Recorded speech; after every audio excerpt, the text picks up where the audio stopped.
శ్రీ కాశీబాగ్ హనుమాన్ ఆలయంలో అర్ధరాత్రి చోరీ జరిగింది. ఒక దొంగ చాకచక్యంగా ఆలయంలోకి వచ్చి ఇనుపరాడ్లతో తాళాలు పగలగొట్టి ఆలయంలోకి చొరబడ్డారు.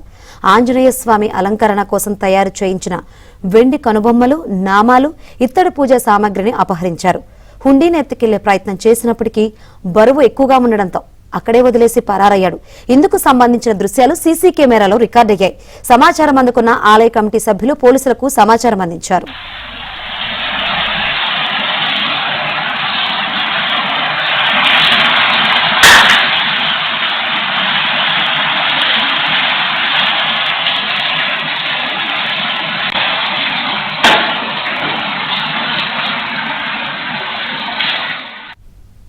శ్రీ కాశీబాగ్ హనుమాన్ ఆలయంలో అర్ధరాత్రి చోరీ జరిగింది. ఒక దొంగ చాకచక్యంగా ఆలయంలోకి వచ్చి ఇనుపరాడ్లతో తాళాలు పగలగొట్టి ఆలయంలోకి చొరబడ్డారు. ఆంజనేయ స్వామి అలంకరణ కోసం తయారు చేయించిన వెండి కనుబొమ్మలు, నామాలు, ఇత్తడి పూజా సామాగ్రిని అపహరించారు. హుండీని ఎత్తుకెళ్లే ప్రయత్నం చేసినప్పటికీ బరువు ఎక్కువగా ఉండడంతో అక్కడే వదిలేసి పరారయ్యాడు. ఇందుకు సంబంధించిన దృశ్యాలు సీసీ కెమెరాలో రికార్డయ్యాయి. సమాచారం అందుకున్న ఆలయ కమిటీ సభ్యులు పోలీసులకు సమాచారం అందించారు.